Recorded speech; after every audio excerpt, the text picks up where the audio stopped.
Doing well, thanks. All right. Cell phone charger's back here. Wow, I was like, what's all that gear back here? Cool. That's to make sure you're ready for your trip. Thank you so much. Full charge. Cool. Heading somewhere fun? Heading home? I'm heading home, leaving my sweet child there. Oh, I see. Parting a sweet sorrow. Oh, that's hard to do. Yeah. I'm not ready for that. My daughter's 9. I'm not I ready. just saw your little fuzzy backpack back there. It's great. Where's home? Seattle. Seattle. Oh, okay. You're a West Coaster. Yep. Yeah, I grew up in California. Oh, you did? I grew up in California as well. What part? So I grew up in Northern California, so Okay. like Sonoma County. Oh, gorgeous. Yeah, and then I went to LA for my 20s, and then I came here.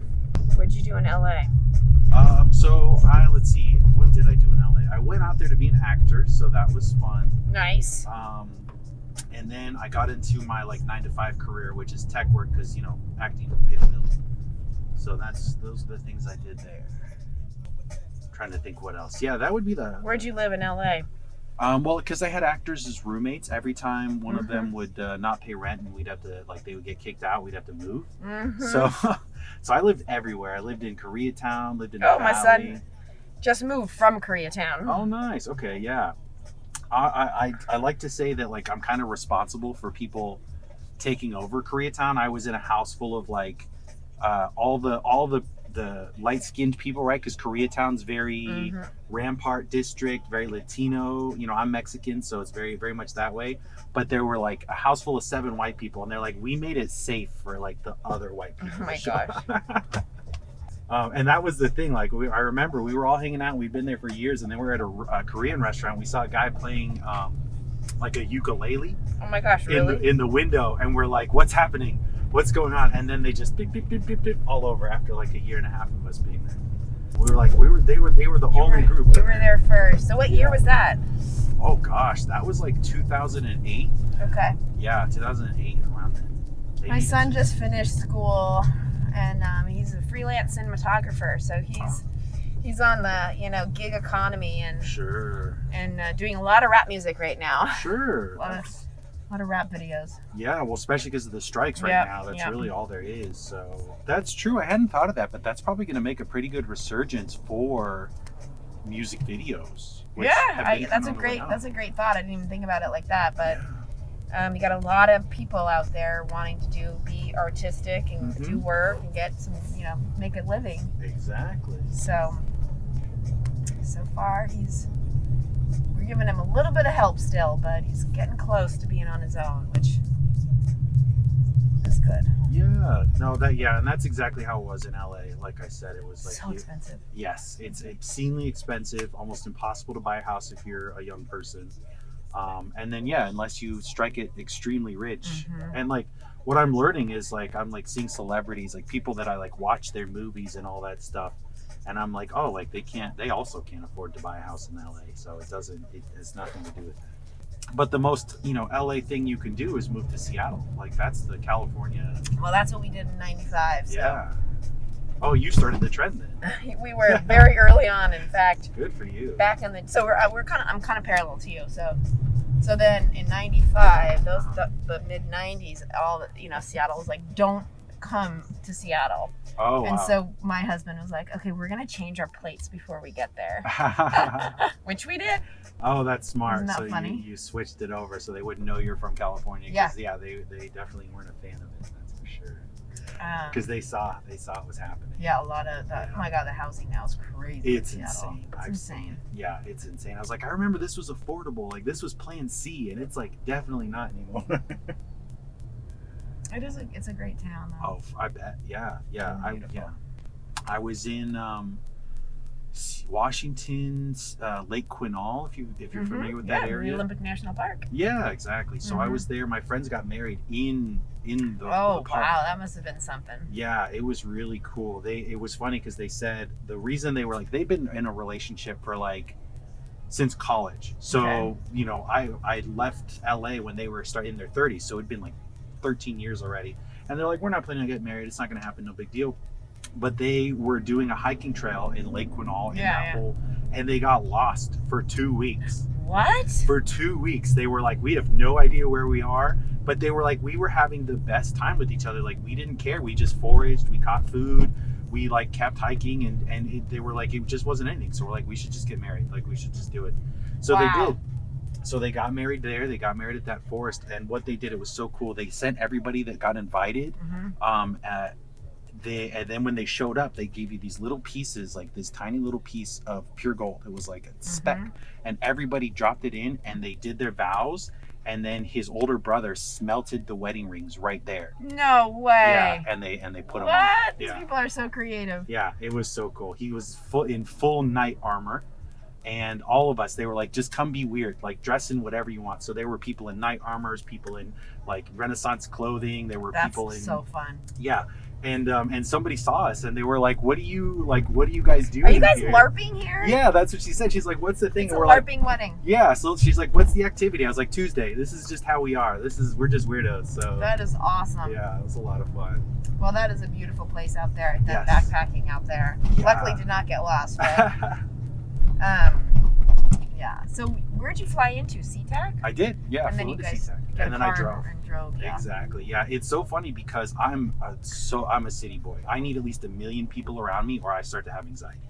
So I was out there in the middle of nowhere, and I was like, I gotta go. I've seen scary movies that start this way. I can't be out here. And I ended up leaving a little early, but I was out there, and it's beautiful. I've never seen so much greenery where it's just so lush. It's very you can't lush. see through it. There's a lot of rain out there. Yes, yeah, and that was one of it too. It was pouring, and then it would be nice, and then it would pour, and then it'd be nice, and I was like, oh wow. But yeah, it's beautiful. It really is. It's definitely not expected at all. But I remember like driving out there, and then when I was finally coming back, like as I was driving after like an hour and a half, I saw a sign for a Starbucks and a Target, and I was like, oh, okay. Thank God I'm gonna be okay. Yeah. I'm very much not a rural person. That's great. Yeah. So what do you do in Seattle? I am a pediatric physical therapist, and I work wow. with kids that have disabilities. Sure. Okay. Yeah. So I work at the Children's Hospital there. And do a lot of consultation is what I do. Nice. Yeah. Like towards the end of my career, and help families make decisions on surgeries and interventions and stuff like that. So Sure. And I was here originally for a conference downtown in Chicago, Sunday through Wednesday, and then tacked on a few extra days to see my daughter. Oh, that's nice. Yeah, so it worked out well. Oh, that's great. Yeah, I was actually talking to somebody where she does physical education for people with disabilities, specifically students and young children. Yeah, very cool. Yeah, and that was the thing that we talked about. I think it's so I'm big on fitness, big on health. I have a gym. I work out every day. Like I turn my basement here into which we have basements here in Chicago. Yeah. Right? We do too in Seattle. Oh, nice. Okay, Yeah, nice. not in California. Not in California, no. But yeah, so like I'm very into like stay mobile, because like I had some issue came up where for I want to say 4 years I was completely numb from my belly button to my toes. I couldn't feel it. Wow. Yeah. Did they ever figure that out? It's been a not work. There's an amazing person, and I've stumped doctors. I stumped doctors in California, all over Chicago, until I finally found someone here. And she was like, oh yeah, you have like nine or 10 things wrong with you. That's why. And it's just this not work of one muscle function doesn't function. The wrong neurons are firing. I had a lot of neuropathy too. And did you lose strength? Not that I noticed. But like I also didn't work out, but I would, like, if I would get motivated. Did you ever trip because you couldn't know where your feet were and stuff like that? I would get a ton of that. I really would. Like those scooters, I always wanted to ride those like little scooters that they have, and I was like, I'm too numb. I would lose balance, and it got to the point, and this is how like I was starting to get better, where like people would say it's like, oh, you look like you're drunk while you're walking. Yeah, because I would step and I would have to like catch myself almost falling. All the time. I mean, and I would just randomly go. I always said like my right leg just doesn't want to be a leg. So then what physical work did you do to change that? Ooh, we did a ton, and we're still doing a ton. But again, like I said, she's amazing. She's like bringing back the nerves. That was the thing. She's actually working with somebody who had their nerves cut during surgery, and she got them to like start wiggling. She's like, as long as you have them, I can bring them back. So she's like really, really, really amazing. Somebody you should go pick her brain here. Universal Health Institute. I sing her praises to anyone who asks. She's amazing. But So the stuff we're doing is it's bringing back the toes, bringing back the nerve system. So I'm like, I have like these pads with like spikes in them and stuff that I like step on. Yeah. And she's having me like roll my foot on like frozen oranges for the tactile feedback to wake up the nerve.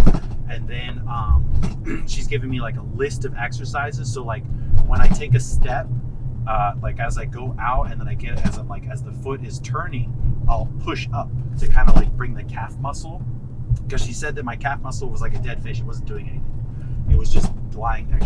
I'm trying to think, the one on the inner side. Is the soleus? Is that the one?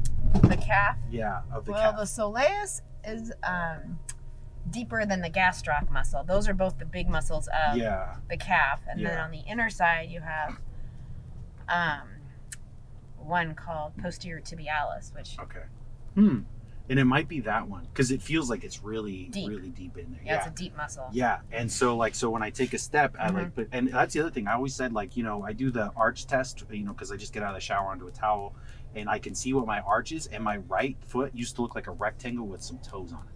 Like it was just super flat. Super flat. And I was an avid weightlifter. This was part of the problem, is I was weightlifting. I got up to a 550-pound deadlift on flat feet. Dang, I don't even know. Is that close? Like, sounds like a lot. But it's a freakish amount. Okay. Freakish amount. Most people get. So you had compression to your nerves. A lot of compression on the nerves, and then I had a flat foot ever since I was a kid, so it was overly pronated, and it was really bad. And so I would lift like that, so all the muscles in my legs lengthening, and half of them didn't even work. Half of them weren't. And I also have my pelvis is tilted, like tilted inward, so all of that compounded. I hear it all. I see that all. I mean, a lot of the people that I work with have a lot of pronation and things like that. So that's my lingo for sure. Oh, for sure. Yeah. But I'm glad that you're working on strengthening techniques on top of the nerve work, because you got to regain that part of it. Exactly. Which is the hard part. Yeah. And then to compound that, I work in tech when I'm not doing this. So it was sitting. Like 10 hours a day sitting. And then when I'm doing this, I'm sitting all day also. Yeah. So, everything combined, it ended up being like quite a bit of just compression sitting, and like my psoas and my diaphragm and everything were like really, really incorrect. Where like if I sleep with like my hand on my chest, I like have trouble breathing. So it's like a really weak diaphragm, and it's because it's so tight into the psoas. So that's what we're working on now, to get like my chest to sit correctly up as opposed to being in that. Have you changed your sitting posture for tech work? I try to. I make it a point to. I also do all the exercises ahead of time. I have like a great chair that I sit in, and specifically makes me so that I'm like sitting correctly. I want to get something for the car too, to at least force correct posture. But yeah, I definitely have tried to. But it's one of those things where you don't notice. I also have like a touch of autism, so like I need to stim when I'm sitting, so I have to sit weird while I'm doing it. I need input to your body. Exactly. So it's adding, bad postures and things like that to it.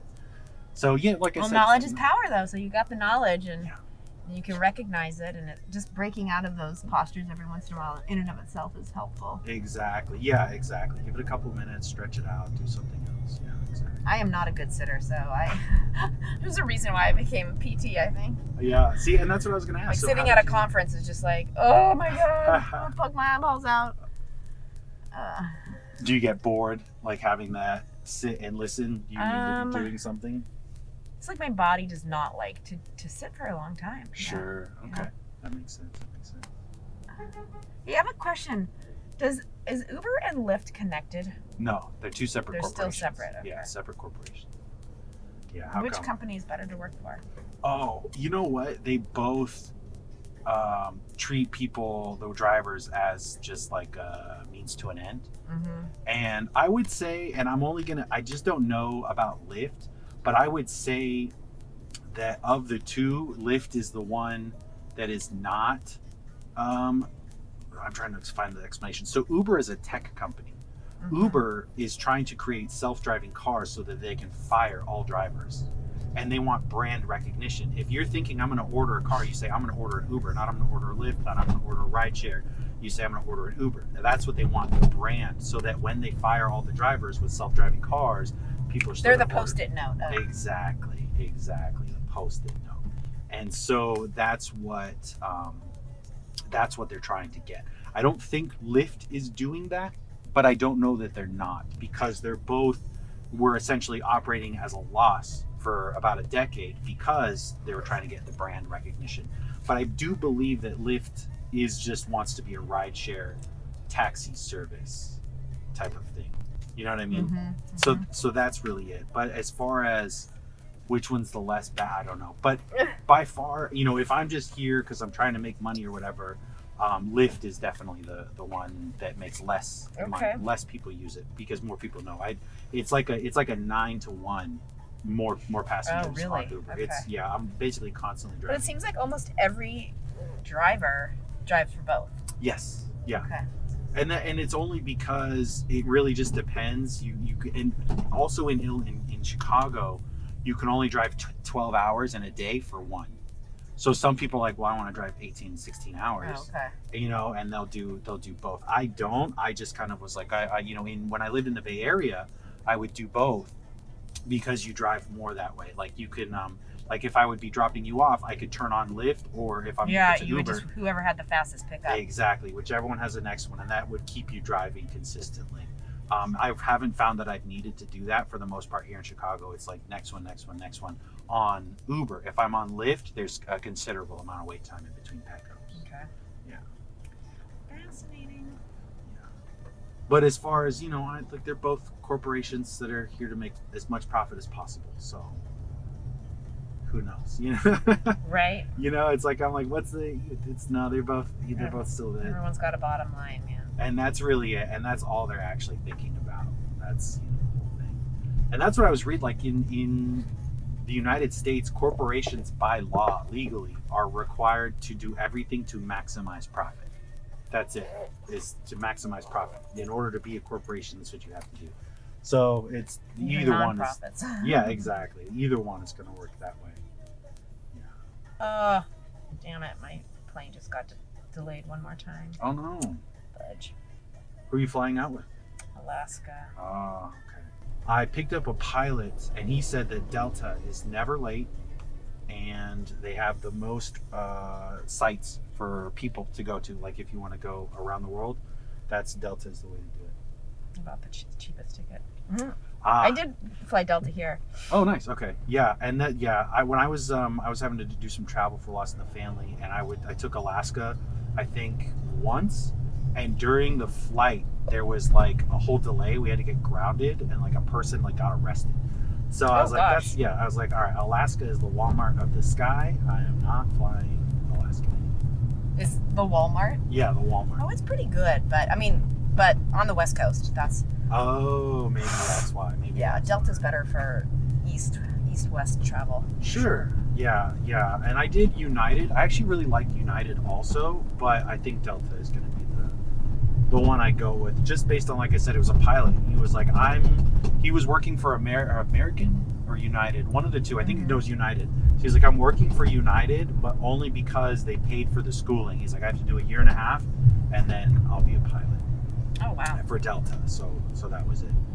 But he was like, they're the best. He's like, and here's why. And so I always tell people, do Delta if you're going to go with one of them. I have to sit and read at the airport. How long is your delay? An hour. Oh, wow. That's a bit much. Are you giving yourself a lot of leeway for the arrival? Kind of, because the last time I went to the airport, dropping my daughter off at Seattle Tacoma Airport, oh my God.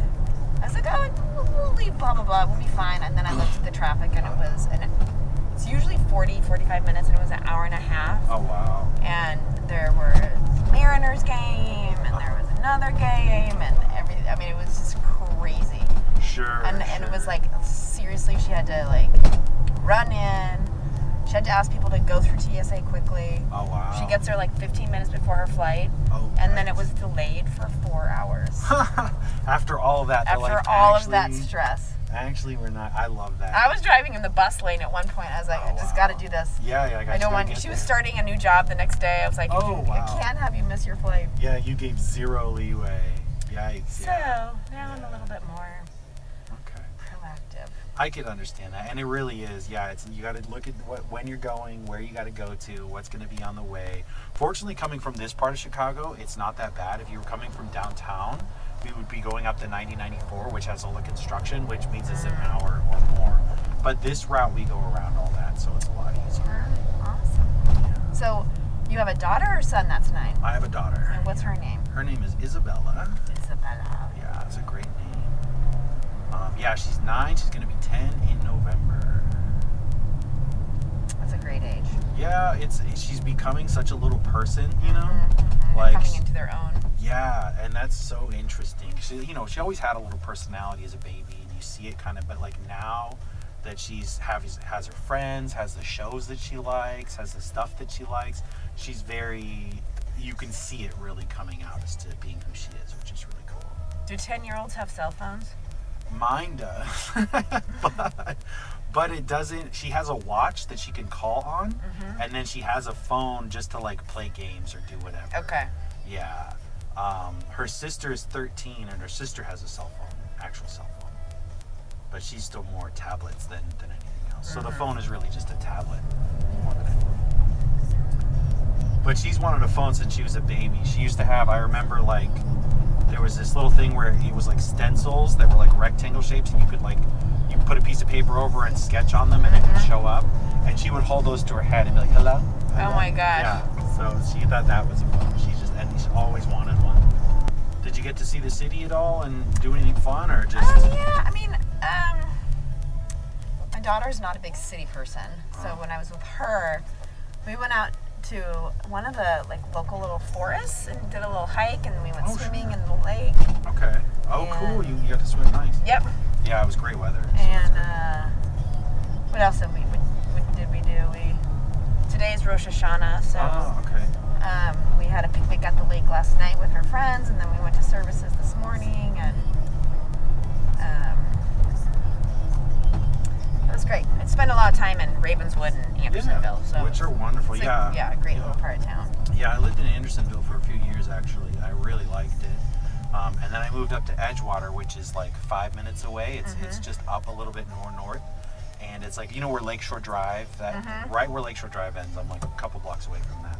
Well, that's nice. Yeah, and so I'm 2 blocks from the lake, so in the summertime we get to go walk. It's really great. But yeah, that whole area, I love it. It's the more quiet part of Chicago. It's very chill, it's very relaxed, great restaurants. Clark Street's fun to walk around. Yes, yeah, exactly. Yeah, from where I picked you up, that's like Ashland. I was right there on Ashland. Oh, really? And then you could just cross right over to Back in the old hood. Exactly, and it was so funny because I was like, oh yeah, I know the streets. Yeah, okay, I know. And I just got in the car cleaned because there's a car wash that's like a hand car wash that's like hidden right by there. So I was like, that's where I was at. So I was like, oh cool, I cleaned the car and then I turned it on and perfect. Yeah, so it worked out great. And in the city, I was in this conference. I mean, we went out to dinner a couple times, but other than that, it was just in the conference rooms. Sure. Yeah, that makes sense. Just gonna be stuck doing. But I have been down there. Apparently, the bean or whatever it's called is being cleaned right now or something, so it's not even there. Oh, I didn't know that. That's what I heard. The bean's not even Let's there? see. I'm gonna look that up. I don't want you to spread rumors. Yeah, because I'm gonna tell everybody that I pick up. I'm like, if you're here for the bean, it's getting cleaned. It's not there. What I love is today's Mexican Independence Day. Yeah. So Happy Independence Day. Yeah, exactly. I love it. When I was a kid, they used to say that Cinco de Mayo was Mexican Independence Day. What is the 5th of May about? I'm glad you're asking. So I just had to teach my kid about it. So the reason why, there's 2 places to celebrate Cinco de Mayo. America and one little town in Mexico. Because when the Civil War was happening, right, pro-slavery, anti-slavery, the French were pro-slavery because they, for the fashion industry, were buying all the cotton from America that was being picked by the slaves. So cheap cotton, they wanted to support that. So they were going to support the South during the Civil War, and they sent fleets, an actual army of people, to support the South.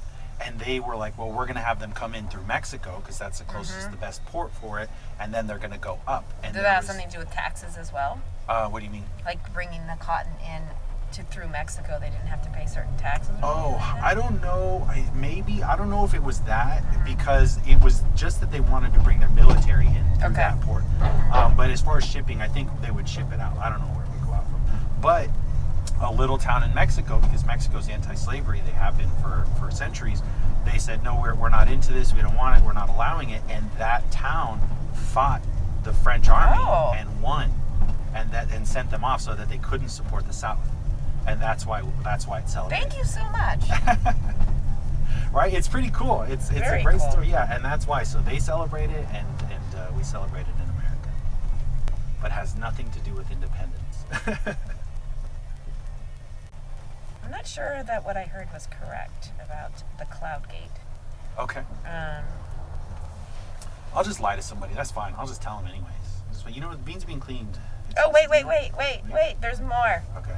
There's more. I love that. The plaza around the Bean is undergoing renovations to enhance the visitor experience and improve accessibility. Okay. Public That's cool. access and views of the sculpture will be limited through the spring of 2024. Oh, wow. Okay, so that's what's going on. They're doing I was construction. thinking, like, how could you move that thing? Yes. Yeah, it's pretty heavy. And I love that, like, it would almost make more sense to clean it there, but they're like, we're going to ship it off to the bean cleaning factory. Yeah, so it's a temporary closure starting in August this year, I guess. Oh, so it just happened. Yeah, it's been just happening. Okay. During this time, public access and views of the sculpture will be limited. Yeah. Construction is expected through spring of 24. Okay. And while we'll all miss being up close to the Bean during this temporary hiatus, there's still much to explore in and around Millennium Park in Chicago. Yeah.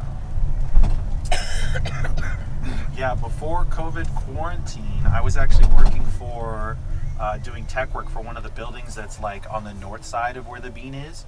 So I could just look right down. Oh, and wow, see that it. must have been neat. Yeah, it was awesome. It was just such a beautiful view of the city. Like, I don't know if you've been there at night, you know, the city, the building, the Blue Cross Blue Shield building that has the words written on it, where like they'll say stuff with lights. That's where I worked. I worked at the top of that. Wow. And it was just an amazing view, absolutely amazing view. And then COVID happened, and I was like, hey, I don't got to come here anymore, so I'm not gonna. Changed everything. Yeah, but what's funny is I was already kind of like doing that. They just didn't know, but because I had a supervisor who's like, oh, I come into the office 2 days a week, and then the rest of the days I'm remote. So then I was like, hey, what days are you there? What days are you not? And so that I just told him that I would come on the days that he wasn't there. But So someone was always there to deal with. But it didn't have, like, nobody bothered me. Nobody ever talked to me. I would just sit there. So I just stopped showing up to the office, and I just did everything from remote. And then COVID happened, and they were like, don't come in. And I was like, already taken care of. Yeah, you got it. I know how to deal with that. Yeah. But I've been remote since like 2018, actually. So that was the place where I was like, oh, maybe I'll start coming on site. And turns out, how were you doing your work, I guess, with COVID? Did you have to deal with a lot of... We had a very temporary hiatus of not seeing patients, but then after like 4 months, I would say, we just kind of went back slowly, and it was like you had to wear a face shield, a mask.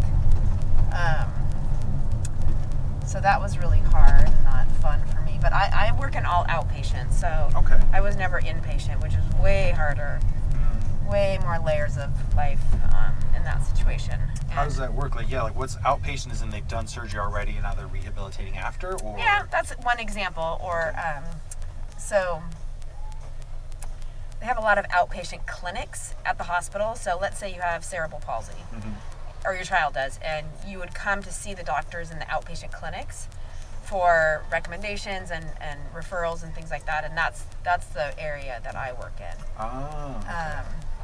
And so now we're fully, we've been fully back to work for probably since July of 2020. And now we still wear masks at work.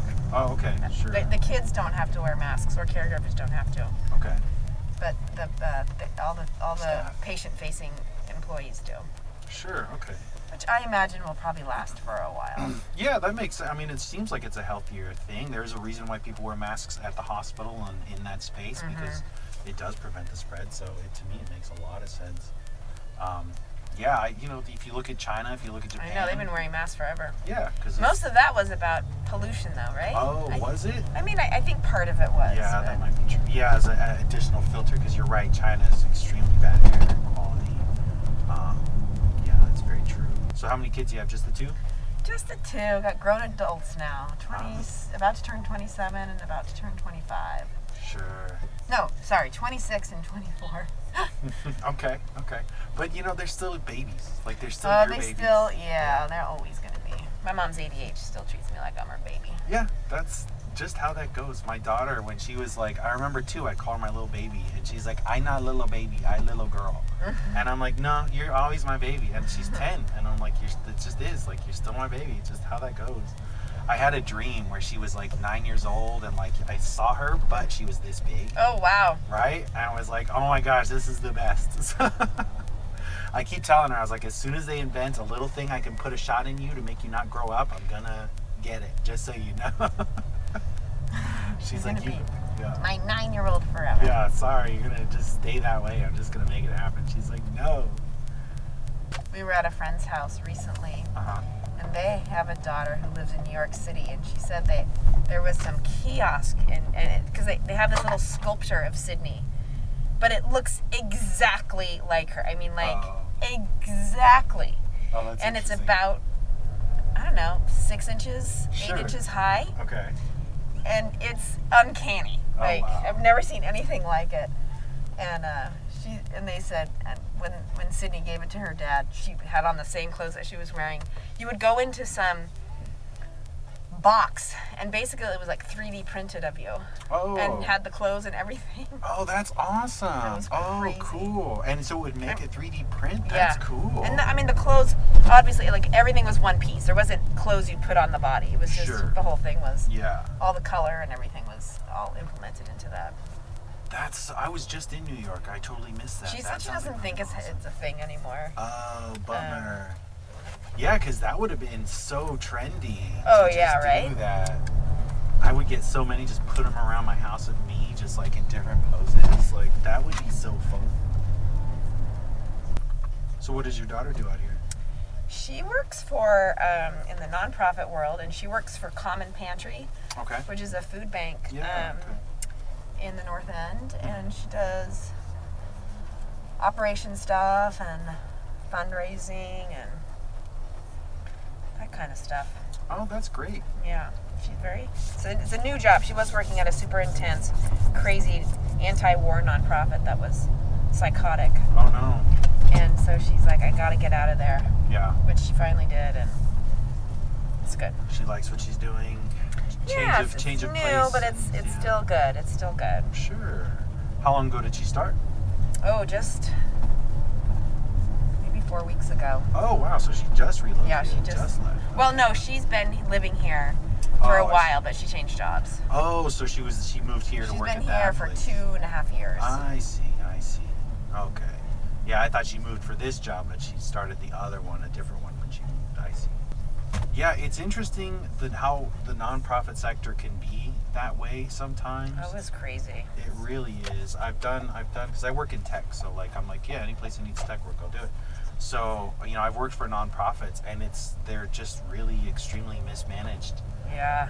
in a lot of ways, and it's so interesting because I think I'm not saying it's sabotage, but the CIA created a manual on how to disrupt an organization, and it's like everything that most nonprofits do. So I don't understand why that's the case, but they're just like set up to not operate correctly, to just be sabotaged. Yeah, unfortunately we're catching the tail end of the traffic to there. And this is like this type of crawl all the way to downtown, so it would have added another 40 minutes. Well, we got plenty of time now. Oh yeah, so you're fine. I'm trying to think if there's anything worth doing in O'Hare, but not really. There's just not, unfortunately. And you said you were Alaskan Airlines, right? Yeah, Okay. Terminal 2. Terminal 2, okay, I was gonna say. Have you ever had any ruckuses in this backseat? So far I haven't, which has been really great. I haven't done that, but I have the camera for security, right? But as you notice, I'm kind of a big guy, so like people don't really do anything. People aren't gonna. Yeah, I've been all right, so I'm glad. But I like to test jokes and get a reaction and Love see all it. that. Yeah, so That's awesome. Do you perform in clubs in town? I do. I'm still an open micer. Actually, the very first place I did stand up was not far from where I picked you up. It was called Hamburger Mary's. They closed down, but that was the first place I would do I did stand up, and they would have like performers that would come and do like drag shows and all that there. And then they were like, we have a stand up mic, open mic night too. So I would go and do stand up. Well, that's awesome. Yeah, it was a lot of fun. And then there's a ton of places you can go to. There's like well known, but I'm not famous or funny, so I do open mics still. Well, that's funny comments. So there you go.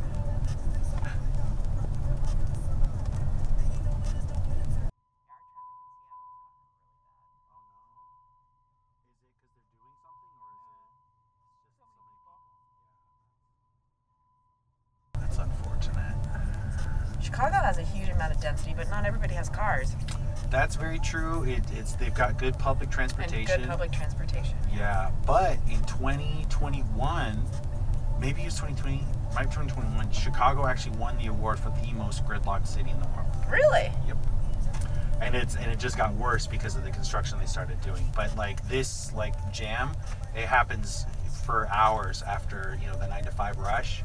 If you're going into the burbs, even though you think everybody drives, it's just like a parking lot to get out to the burbs after 5. So it's quite. But people take the train in from there also into the city for work. Exactly. And the trains get pretty dense. They, for the most part, are like on time. Like there's the L train, which is the elevated train, and then there's the Metro, which will go even further out into the suburbs and all that. And so they have they'll do that a bit more. Unfortunately, those schedules don't run, but that's privately owned, and so it for some reason it seems like they don't run as well as these city trains are pretty regularly on time, which is good. But they just don't go the L train goes Chicago proper, and then the Metro does all the burbs, and then there's some to the suburbs. Yeah, they just have to do more is all. We did go into Pilsen and saw a concert at the beautiful music place there. Ooh, which one? Trying to think if I know the name. Let's see if I can look it up. Where she was at. Pilsen. Pilsen's a historically Mexican. Oh, yeah. It is, yeah. neighborhood, right? Yeah, and right now they've got a ton of stuff going for the I bet they do. Yeah, and that's where all the good Mexican food is. I'm very picky, and it's. I bet. Because you can be. Exactly. Let's see.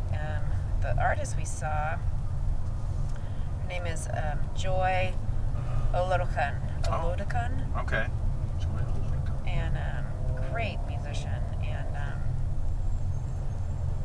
me see what her. My daughter had the ticket, so.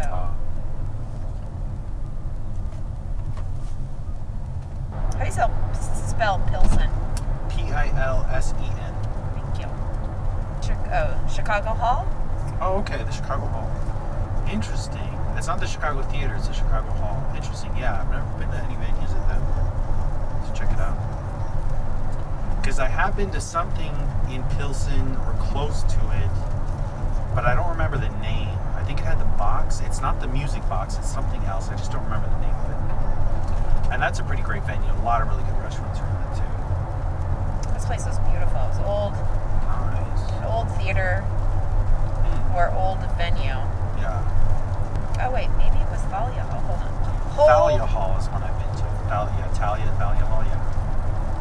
That's what it was. Oh, okay. Yeah, and I totally know the venue. Absolutely gorgeous theater. Yeah, Thalia. Yeah.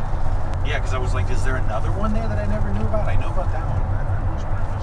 They had a nap room at the airport. I'd pay like $10 for a nap for an hour. Right? But I could go nap anywhere. That's true. You can just hang out on a seat as long as you got all your stuff by you. They know what you're doing. But that would be nice. Yeah. Somebody said like a gym would be great too. Yeah, I've been to an airport that had a yoga room in it. It was really fun. Yeah, that's awesome. Yeah, I think that could be good. It's just a question of like how cleanly people are. Yeah. Especially if like, oh, this is just for my flight. I don't care. I'm gonna leave and not care that much about it type of thing. But I think it would be a great idea if they did that, and it would probably help with anxiety. Flight anxiety. So since you're getting ready to travel, if you could wake up anywhere in the world tomorrow, where would you want to go? Woo. Well, I am missing my hubby, so I'm glad you're going to Seattle. Okay. I guess he can come too. So, let's see. It's September. Springtime in Australia. I really want to go to Australia. Sure, yeah. And I want a Sprinter van to meet me there, and I want to go campsite to campsite in Australia for 2 weeks. Oh, that's awesome. You've got a plan. So is that something you want to do and have wanted to do? Oh, it's something it's not going to be in the cards for a while. I get you. But I would love to do something like that. Absolutely. Yeah, that sounds amazing. How about yourself? Ooh, so I would love to go to South America. I think it's very different than what we have here because I can't speak Spanish. I think that would help a little. I just think it's very different culturally. Plus, as a desert person, I'm from California, LA. I like it hot. The South America is always hot. So that's my reasoning for it. My son got to go to Mexico City this year. Oh, nice. He loved it. He met some people last year from there, and so we went to go and stay with them, and he said it was amazing. Oh, yeah. He can speak Spanish also, so that does help a lot. Yeah, that's great. Yeah, that's actually becoming a thing where citizens of Mexico City are like, this is becoming a problem that Americans are coming and driving the prices up because so many it's really great. They speak English really well out there, so it's not that big of a problem, and it's way cheaper. So people are like, oh, I can buy 3 houses here. I might as well just do that. People are moving there, expats. Exactly, expats really, because also it's way easier to relocate from California, from America to Mexico. Towards the other way. I have a friend who's in Mexico, and she's like, just to come visit for 90 days it's 2 years to get a visa. Good Lord. Yeah, and if you want to relocate, 26 years. If you're not getting married, you don't have just as a person, 26 years to relocate. But anybody can go live there. Yes, but anybody can come to Mexico. Not fair. No, it's really not. It's just, I'm very anti-borders. I'm people can just go. We're humans. We all live on Earth. Yeah. What are we doing here? But it's like all these governments have to create borders and taxes, and they need to make their money, and it can't be your money, and these are our resources, and it's like, but they're not. They never were. They never were. They never were, but that's just how they want to act. So, all right. We're living in it. I don't think it's ever going to be any different, even in my time. I'm just going to try and teach my kid to be as socialist as possible. There you go. That's my daughter for sure. That's awesome. Total socialist. That's great. Yeah. And I think it's a trend. We're going there. The society is doing that. Yep. It's just going to happen. We're just having this brief window right now where that's not the case. Crazy window. Yeah. I mean, we're doing a lot of damage with the short amount of time we have in that window. Well, I'll probably walk around for an hour and get some steps in. There you go. Yeah, get a little exercise, get the steps in. Hopefully the line's not too bad. Traffic coming here seems pretty light, so I think it's going to be kind of not too bad. It's going to be kind of empty for you. Yeah, I'm trying to think if there was anything in the times I've been to O'Hare. They don't have any features, nothing cool. Like you go to Atlanta, you can go to Texas. They have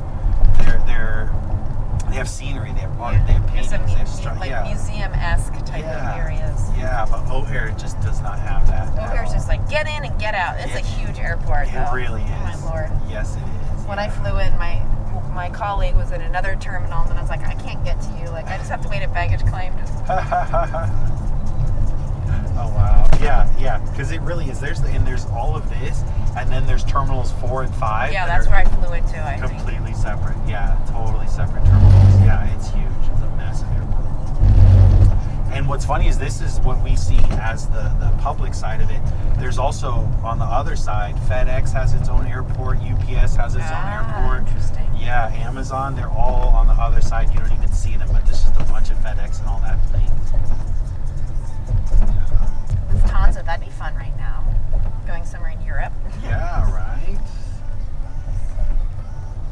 Yeah, once it starts getting cold in Chicago, and to me this is freezing, I'm like ready to go. My wanderlust, I'm just like anywhere warm, anywhere that's warm, please.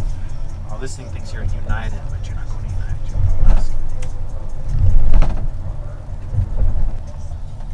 Oh, I actually have money. I think I can maybe SeaTac.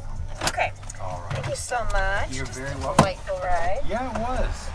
Hope you have a great flight, and I'm going to get my bag out of the back.